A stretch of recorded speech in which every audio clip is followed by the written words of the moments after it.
Welcome back to another session of Ecovision Academy's Econometrics playlist. আগের দিনের ক্লাসে আমরা কিন্তু ক্লাসিক্যাল লিনিয়ার রিগ্রেশন মডেল কাকে বলে সেটা কিন্তু আমরা কমপ্লিট করেছি এবং আমরা সেটা খুব সুন্দরভাবে বুঝেছি। আজকে আমরা যেটা দেখব সেটা হচ্ছে ক্লাসিক্যাল লিনিয়ার রিগ্রেশন মডেলের অ্যাজাম্পশনস। আজকের ক্লাসে আমরা ক্লাসিক্যাল লিনিয়ার রিগ্রেশন মডেলের প্রথম অ্যাজাম্পশনটা প্রথমে পড়ব। তো ক্লাসিক্যাল লিনিয়ার রিগ্রেশন মডেলের প্রথম অ্যাজাম্পশনটা কি? ক্লাসিক্যাল লিনিয়ার রিগ্রেশন মডেলের প্রথম অ্যাজাম্পশন হচ্ছে linearity in terms of parameter. Linearity in terms of parameter. Okay, so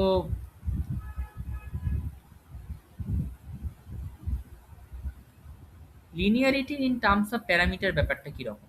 parameter বলতে আমরা কি বুঝি সেটা কিন্তু আমি আগে অলরেডি তোমাদেরকে আগের ক্লাসে করিয়েছি, যে ক্লাসিক্যাল লিনিয়ার রিগ্রেশন মডেলের ইকুয়েশনে স্ট্রাকচারাল ইকুয়েশন ফরম্যাট যেটাকে আমরা ধরতে পারি হচ্ছে যে ধরো y ইকুয়ালস টু আমি ধরলাম beta zero plus beta one x, বা অনেকে তোমরা এটাকে এইভাবে লেখো y equals to a plus b x, যেভাবে লিখতে চাও। বা অনেকে এটাকে এইভাবেও লিখে আমি দেখেছি যে y equals to alpha plus beta X. যেভাবে তুমি এটা লিখতে চাও, যেভাবেই লেখো না কেন, এই যে বিটা জিরো আর বিটা ওয়ান এগুলোকে আমরা কি বলি? এগুলোকে আমরা একটা কমন নামে ডাকি, সেই নামটা হচ্ছে প্যারামিটার। সেটাকে কি বলা হয়? প্যারামিটার। ওকে, প্যারামিটার আর কনস্ট্যান্টের মধ্যে কি ডিফারেন্স থাকে? অনেকে বলবে যে প্যারামিটার আর কনস্ট্যান্ট তো সেম, কিন্তু কথা হচ্ছে যে বিষয় হচ্ছে প্যারামিটার আর কনস্ট্যান্ট কিন্তু সেম নয়। প্যারামিটার আর কনস্ট্যান্ট কিন্তু সেম নয়। কি ডিফারেন্স প্যারামিটার আর কনস্ট্যান্টের মধ্যে? তো দেখো, একটা কনস্ট্যান্ট মানে কি? কনস্ট্যান্ট মানে যার ভ্যালু কখনো চেঞ্জ হবে না। যার ভ্যালু আমি ধরো বললাম আজকে যে 5, তো 5-এর জায়গায় আমি কিন্তু কোনো দিন 7 লিখতে পারবো না। 5-এর জায়গায় কিন্তু আমি কোনো দিন 7 লিখতে পারবো না, 5-এর জায়গায় আমাকে সবসময় 5 লিখতে হবে। So a constant is basically a value that does not change at all. What is a constant? A constant is a value that does not change. A value that does not change.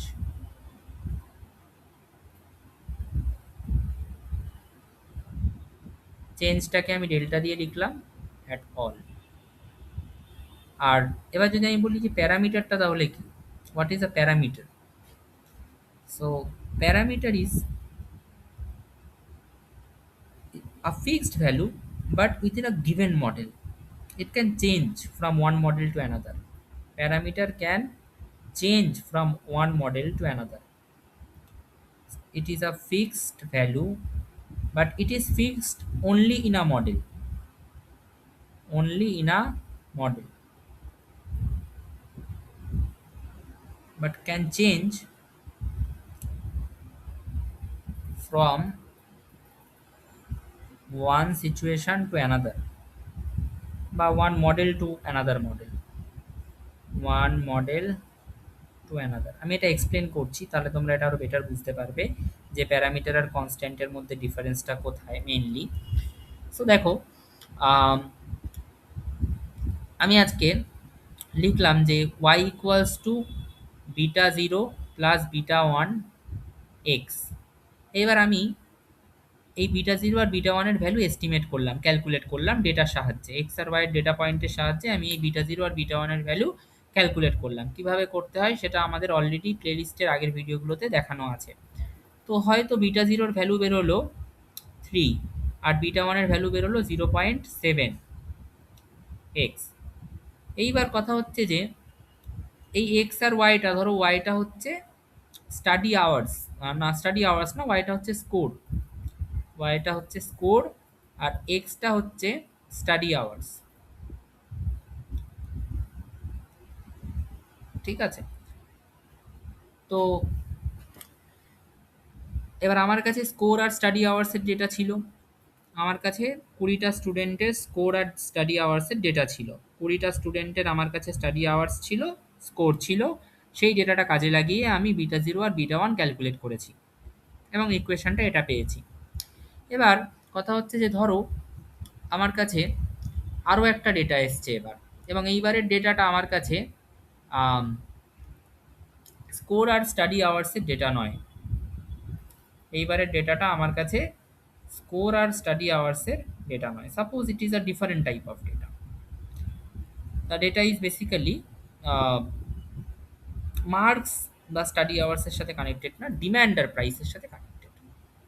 অর্থাৎ আমার কাছে এইবার আরও একটা equation এসছে বা আরও একটা ডেটা এসছে, সেই ডেটাতেও আমার কাছে সেম কনসেপ্ট আছে। সেম কনসেপ্ট আছে ইন দ্য সেন্স আমার কাছে সেই ডেটাতেও 1 মিনিট, সেই ডেটাতেও আমার কাছে ওয়াই আছে। আচ্ছা, এখানে এটা কাজ করছে না কেন? ওকে, সো সেই ডেটাতেও আমার কাছে ওয়াই আছে, β0 প্লাস β1 এক্স, এটা হচ্ছে আমার ইকুয়েশান। এবং এখানে ওয়াইটা কি? এখানে ওয়াইটা হচ্ছে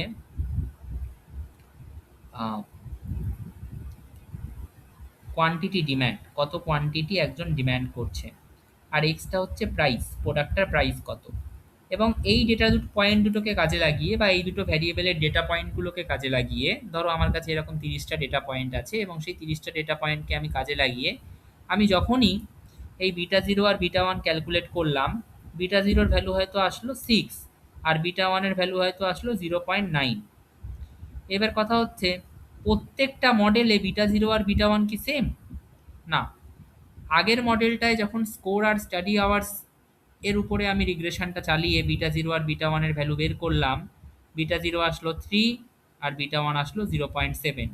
এইবারের মডেলে যখন আমার কাছে ডেটাটা কোয়ান্টিটি, ডিম্যান্ড আর প্রাইসের, তখন আমি যখন এই কোয়ান্টিটি, প্রাইস আর ডিম্যান্ডের মধ্যে রিগ্রেশন চালিয়ে β0 আর β1 বের করলাম, β0 আসলো 6, β1 আসলো 0.9। তার মানে আমি এখানে বলতে চাইছি যে ডেটা পয়েন্টগুলো কিন্তু সেম নয়, ডেটা পয়েন্টগুলো কিন্তু সেম নয়। এবং প্যারামিটার, যেটা প্যারামিটার বলতে কোনগুলো, β0 β1, সেই β0 β1-এর ভ্যালু কিন্তু মডেল ওয়ানে যেটা ছিল, মডেল ওয়ান বলতে যেটা হচ্ছে আমাদের স্কোর আর স্টাডি আওয়ার্সের মডেল, এই মডেল ওয়ানে যেটা ভ্যালু থাকলো প্যারামিটারগুলোর β0 β1-এর, সেটা কিন্তু মডেল টুতে থাকলো না। মডেল টু মানে প্রাইস আর কোয়ান্টিটি ডিম্যান্ডের যখন মডেলটা করলাম, তখন কিন্তু β0 আর β1-এর ভ্যালু পাল্টে গেল। তার মানে এখান থেকে আমরা কি শিখলাম? এখান থেকে আমরা শিখলাম যে এই প্যারামিটারগুলোর কিন্তু ভ্যালু পাল্টে যেতে পারে। এই মডেলটায়, এই প্রাইস স্কোর আর স্টাডি আওয়ার্সের মডেলটায়, মানে মডেল ওয়ানটায়, এই β0 আর β1-এর ভ্যালু আজীবন 3 আর 0.7 থাকবে। আবার এই মডেল টুটায়, প্রাইস আর কোয়ান্টিটি ডিম্যান্ডের মডেলটাতেও β0 আর β1-এর ভ্যালু আজীবন 6 আর 0.9 থাকবে। নির্দিষ্ট একটা মডেলে β0 আর β1 পাল্টাচ্ছে না, নির্দিষ্ট একটা মডেলে β0 β1 অর্থাৎ প্যারামিটারগুলোর ভ্যালু পাল্টাচ্ছে না, চেঞ্জ হচ্ছে না। কিন্তু যেই আমি মডেল ওয়ান থেকে মডেল টুতে যাব, তখন কিন্তু প্যারামিটারগুলোর ভ্যালু পাল্টে যাচ্ছে, β0 β1-এর ভ্যালু পাল্টে যাচ্ছে। তার মানে এখানে এটা লিখেছি, এবার তোমরা এটা পড়ো, fixed only in a model. Parameter কি একটা নির্দিষ্ট মডেলে ফিক্স থাকে, অনলি একটা মডেলে ফিক্স থাকে, কিন্তু চেঞ্জ করতে পারে, can change from one model to another. একটা মডেল থেকে যেই অন্য মডেলে চলে যাব, মডেল ওয়ান থেকে যেই মডেল টুতে চলে যাব, সেই কিন্তু প্যারামিটারগুলোর যে ভ্যালু সেটা পাল্টে যাবে। সো এটাই হচ্ছে প্যারামিটার আর কনস্ট্যান্টের মধ্যে ডিফারেন্স। কনস্ট্যান্টের ক্ষেত্রে, এটা যদি কনস্ট্যান্ট হতো, β0 β1 যদি কনস্ট্যান্ট হতো, ওর ভ্যালু কিন্তু কোনোদিন পাল্টাতো না, প্রত্যেকটা মডেলে ওর ভ্যালু সেম থাকতো, মডেল ওয়ানেও সেম থাকতো, মডেল টুতেও সেম থাকতো। তো আশা করি তোমরা এটা বুঝতে পেরেছো এবার যে ডিফারেন্সটা কোথায়, প্যারামিটার আর কনস্ট্যান্টের মধ্যে ডিফারেন্সটা কোথায়। কনস্ট্যান্টের ভ্যালু যে মডেলই হোক না কেন, 5-এর জায়গায় আমি 5ই লিখবো, 10 লিখতে পারবো না। তো কনস্ট্যান্টের ভ্যালু সবসময় সেম থাকে, চেঞ্জ হয় না। কিন্তু প্যারামিটারের ভ্যালু কিন্তু মডেল ওয়াইজ পাল্টে যেতে পারে। মডেল ওয়ানে প্যারামিটারের ভ্যালু একটা, মডেল টুতে প্যারামিটারের ভ্যালু অন্য হয়ে যাবে, মডেল থ্রিতে অন্য হয়ে যাবে। ওকে, সো কনস্ট্যান্ট হচ্ছে যার ভ্যালু প্রত্যেকটা মডেলে সেম থাকবে এবং কোনোদিন চেঞ্জ হবে না। প্যারামিটার হচ্ছে যার ভ্যালু চেঞ্জ হবে, যার ভ্যালু চেঞ্জ হবে এবং বিভিন্ন মডেলে বিভিন্ন ভ্যালু নেবে। ঠিক আছে, সো সেই আগের দিন তোমাদেরকে একটা গল্প বলছিলাম যে একটা খুব আদর্শ বাচ্চা, আইডিয়াল কিড। আইডিয়াল কিড মানে কি, সে বাবা মার সব কথা মেনে চলে, সে খেলাধুলো করে, সে এক্সারসাইজ করে, সে সঠিক সময় খাওয়া দাওয়া করে, সঠিক সময় ঘুমায়, সবার সাথে ভালো বিহেভিয়ার করে, সবার সাথে প্রপারলি ফ্রেন্ডশিপ রাখে। সে হচ্ছে একটা ভালো বাচ্চা বা আইডিয়াল কিড। এবং তার বিহেভিয়ার চেঞ্জ হয় না, তার বিহেভিয়ার কারুর সাথে চেঞ্জ হয় না। সে একজনের বাড়ি গেল, তার বাড়িতেও যেভাবে বিহেভ করবে, নিজের বাড়িতে এসেও সেম ওয়েতেই বিহেভ করবে, কারণ সে একজন আইডিয়াল কিড। তার বাড়ি গিয়েও সবার সাথে ভালোভাবে বিহেভ করছে, নিজের বাড়ি এসেও সবার সাথে ভালোভাবে বিহেভ করছে, ফ্রেন্ডসদের সাথে গিয়েও সে সবার সাথে ভালোভাবে বিহেভ করছে, রিলেটিভসদের সাথেও সে সবার সাথে ভালোভাবে বিহেভ করছে। তো সবার সাথে ওই আইডিয়াল কিডের বিহেভিয়ার সেম, কনস্ট্যান্ট, চেঞ্জ হচ্ছে না, সবার সাথে same, same for all, same behaviour for all. এইটা অনেকটা কনস্ট্যান্টের মতো। এই আইডিয়াল কিডটা, আদর্শ বাচ্চাটা অনেকটা কনস্ট্যান্ট, মানে ওর বিহেভিয়ারটা অনেকটা কনস্ট্যান্ট। কনস্ট্যান্ট মানে চেঞ্জ হচ্ছে না, সেম থাকছে। আর যদি বলি আম,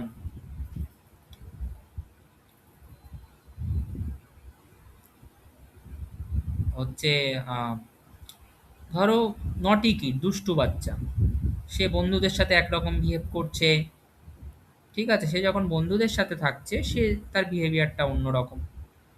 বিহেভিয়ারটা বন্ধুদের সাথে সে হয়তো প্রচণ্ড হাসাহাসি, প্রচণ্ড ভালো মজায় আর কি করে ভালোভাবে বিহেভ করছে। ফ্যামিলির সাথে সে হয়তো মাঝে মাঝেই ভালোভাবে বিহেভ করছে না, মাঝে মাঝেই তার বিহেভিয়ারটা একটু অন্যরকম হয়ে যাচ্ছে। রিলেটিভসদের সাথে সে হয়তো ভালোভাবে বিহেভ করে না, সে হয়তো রিলেটিভসদের সাথে মাঝে মাঝেই অন্যরকমভাবে বিহেভ করে ফেলে। So my point is, or behaviour কিন্তু পাল্টে যাচ্ছে, এক এক জায়গায় ওর বিহেভিয়ার এক এক রকম, এক একটা মডেলে ওর বিহেভিয়ার এক এক রকম। ফ্যামিলিদের সাথে ওর বিহেভিয়ার এক এক রকম, রিলেটিভসদের সাথে অন্য রকম, ফ্রেন্ডসদের সাথে অন্য রকম। তো আলাদা আলাদা মডেলে ওর আলাদা আলাদা বিহেভিয়ার, আলাদা আলাদা জায়গায় ওর আলাদা আলাদা বিহেভিয়ার। তো এই নটি কিডটা অনেকটা প্যারামিটারের মতো, অনেকটা সেই প্যারামিটারের মতো, যে আলাদা আলাদা মডেলে আলাদা আলাদা ভ্যালু নিয়ে নেয়, আলাদা আলাদা ভ্যালু হোল্ড করে। ওকে, তো আশা করি এটা পুরো পরিষ্কার হয়েছে তোমাদের মধ্যে যে প্যারামিটার আর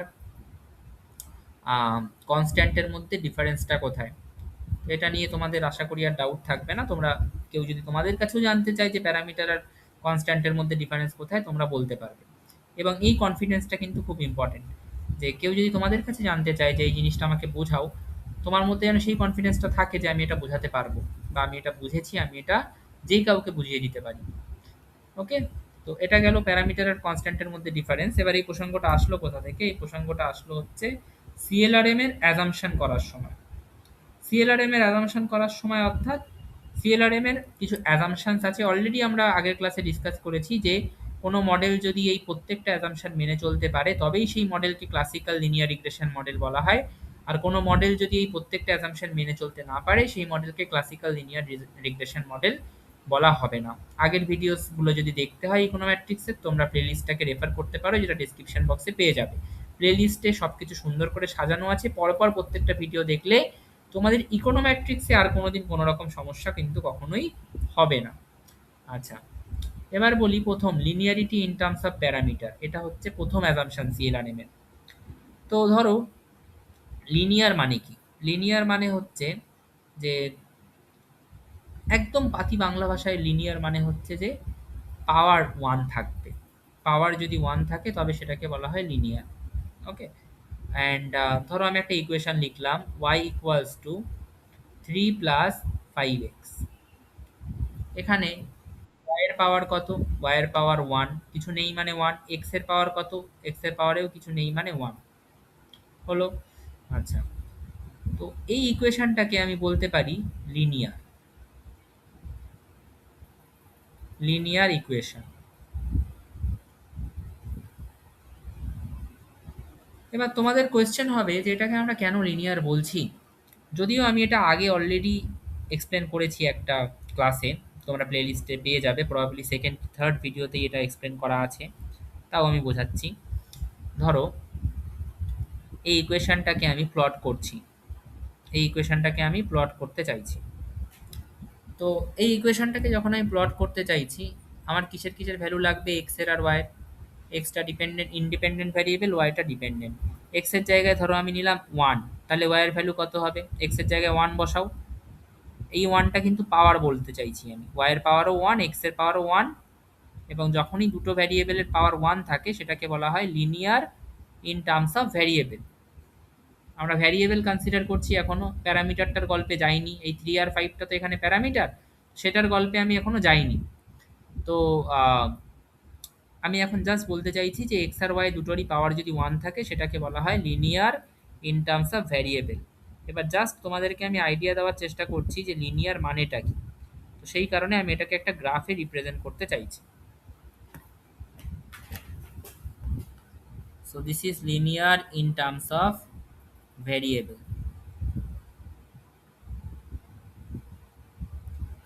তো এই অ্যাক্সিসে আমি এক্স অ্যাক্সিসে এক্সটাকে নিলাম, ওয়াই অ্যাক্সিসে ওয়াইটাকে নিলাম। এক্স এর ভ্যালু যদি ধরো আমি বলি 1, তাহলে ওয়াই এর ভ্যালু কত হবে? 3 প্লাস 5 মানে 8। এক্স এর ভ্যালু যদি বলি 2, ওয়াই এর ভ্যালু কত হবে? 10 প্লাস 3 13। এক্স এর ভ্যালু যদি আমি বলি 3, তাহলে ওয়াই এর ভ্যালু হবে 17। এবার যদি তুমি এটাকে গ্রাফে প্লট করতে চাও, এই পয়েন্টগুলোকে যদি তুমি গ্রাফে প্লট করতে চাও, তাহলে ফার্স্টের পয়েন্টটা কি হবে? ফার্স্টের পয়েন্টটা হবে 1,8। ফার্স্টের পয়েন্টটা কি হবে? 1,8। এই হচ্ছে ধরো 1, এই হচ্ছে 8, বা 8টাকে আমি ধরো এখানে নিলাম, এই হচ্ছে 8, এই 8, এই 1। পয়েন্টটা কোথায় হবে? এখানে। সেকেন্ড পয়েন্টটা কি হবে? 2,13। 2,13 এই হচ্ছে 2, আর 13টা ধরো আমি বললাম এখানে। আর থার্ড পয়েন্টটা আচ্ছা এইখানে হবে, সরি 1 মিনিট। আর থার্ড পয়েন্টটা কোথায় হবে? থার্ড পয়েন্টটা হবে হচ্ছে 3,17। 3,17 কোথায় হবে?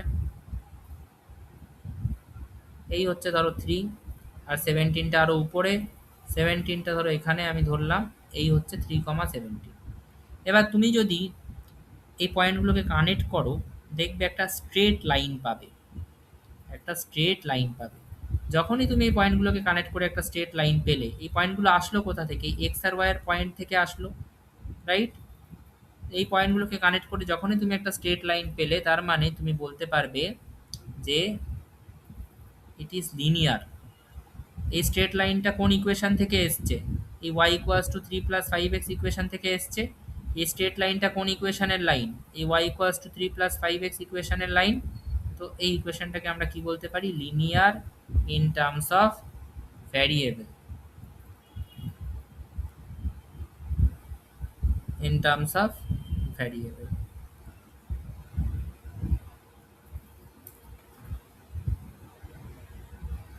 এবার বিষয় হচ্ছে যে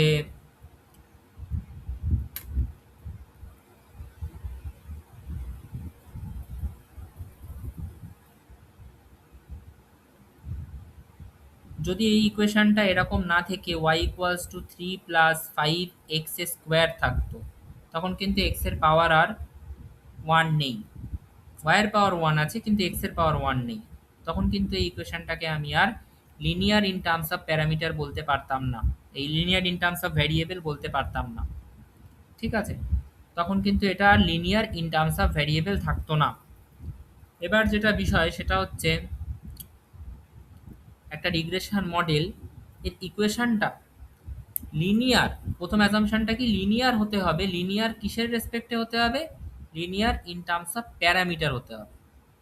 ভ্যারিয়েবলের রেসপেক্টে লিনিয়ার হোক কি ছাই না হোক, অসুবিধা নেই। ওকে? অর্থাৎ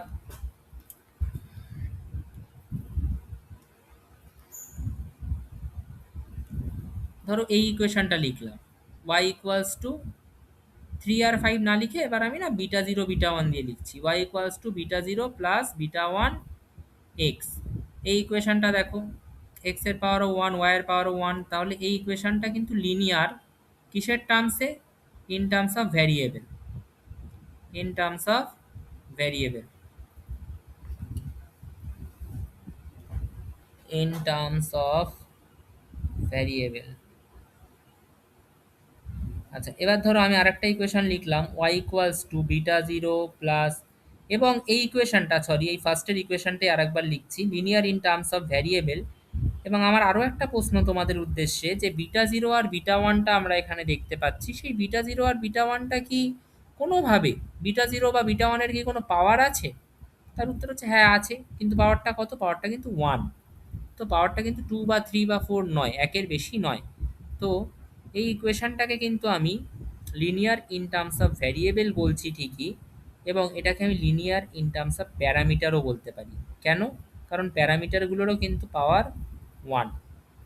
linear in terms of parameter as well, কারণ প্যারামিটার যেগুলো আছে সেই প্যারামিটারেরও কিন্তু পাওয়ার 1। ঠিক আছে, হলো। আচ্ছা, এবার আসি y equals to beta zero plus suppose beta one x এর স্কোয়ার। এই ইকুয়েশনটাতে দেখো, এই ইকুয়েশনটাকে কি আমি লিনিয়ার বলতে পারি? হ্যাঁ পারি। কিসের টার্মসে বলতে পারি? যদি আমি এটা বলি যে এটা linear in terms of variable, তাহলে কিন্তু হবে না। এটা linear in terms of variable কিন্তু হবে না, কারণ এক্স এর পাওয়ার 2 আছে। Linear in terms of variable হতে হলে এক্স এর আর ওয়াই দুটোরই পাওয়ার 1 থাকতে হবে। So it is linear in terms of variable. এটা আমি লিখতে পারি? তার উত্তর হচ্ছে না। So it is not linear in terms of variable. আর যদি আমি বলি যে এটা প্যারামিটারের রেসপেক্টে কি লিনিয়ার, হ্যাঁ, তার উত্তর হচ্ছে হ্যাঁ, কারণ এটার বিটা জিরো বিটা ওয়ান দুটোরই পাওয়ার কিন্তু 1। সো এটা কিন্তু প্যারামিটারের রেসপেক্টে linear. Okay, so if I want to write that,